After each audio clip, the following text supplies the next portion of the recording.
Hi, I'm Papillon, and today I'm going to be talking to you about preventing impulse eating. So, following on from last week's video, today I'm going to be talking about what to do when you're out and about and you haven't been snacking, you haven't been thinking about food, and suddenly you get that panic attack where you're absolutely starving and you could eat literally anything. And that's when people start to fall off their healthy wagon because they will just grab anything in sight, and they'll try and go for the healthy option that they find, which normally is some kind of grilled chicken, which has been processed quite a lot before it even gets to you. So actually, it's not healthy at all. But in doing that, it's the best that people think they can do. So it sounds like it's a lot of hard work, but what I'm about to explain to you is just 3 very easy steps in how to take control of this whole situation so that you're not vulnerable when you're out and about and it gets to the time when you're so hungry you could literally eat a horse. And then you start to make all the wrong decisions, which is annoying if you've been doing really well at home during the week and this is just tipping you over the edge.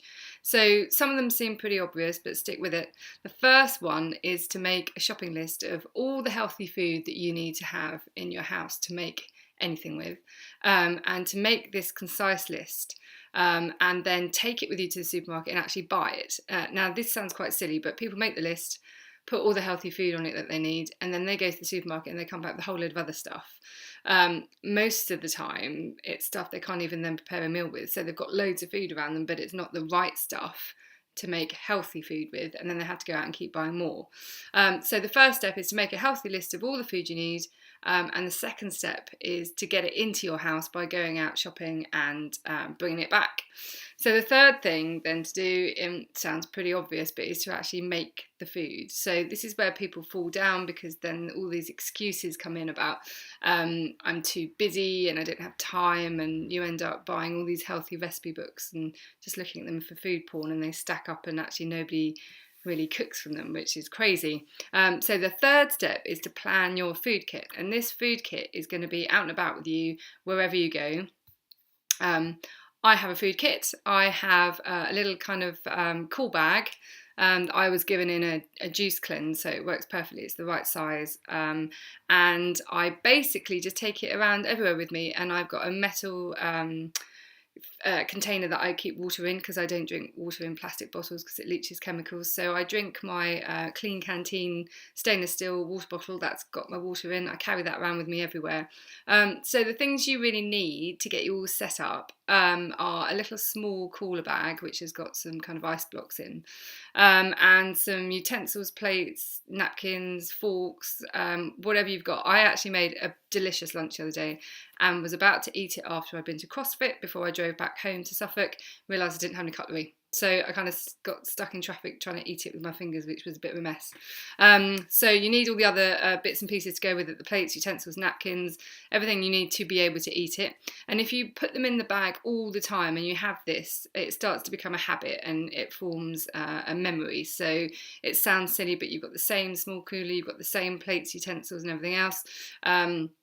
A few little boxes and Tupperware pieces to store stuff in, all of that, and then put it in like a duffel bag, or kind of like rucksack thing, and leave it by the door. So once you've prepared all of your food, put it in this bag every night and start to get into a bit of a routine of filling your bag with the food you're going to have for lunch tomorrow and all your snacks, so that while you're away from home you're totally self-sufficient. You don't end up running into Nando's because they sell chicken, so it's healthy.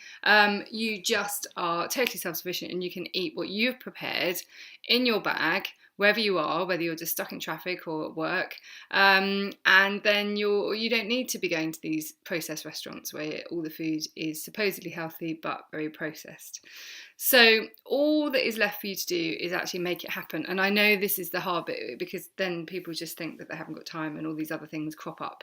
But I promise you it's easier to get organised, get in control of your food, know what you're eating, and just for food to take a back burner. It's not the be all and end all. And if you start carrying your food around with you, and getting organised, you'll soon find that actually your blood sugar levels don't keep crashing and doing this. They'll be plateaued throughout the day. So you don't crave a whole load of stuff that you normally would. And you'll start to feel just much better, happier, fuller. And you won't find that you quickly need a Starbucks or you quickly need something else to get through the day.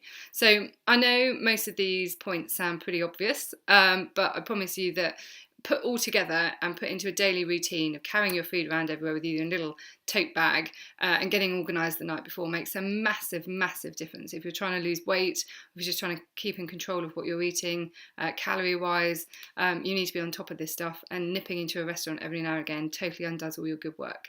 So I'm going to post this video on Facebook, and then we've got some posts coming up throughout the rest of the week to make sure you're on track.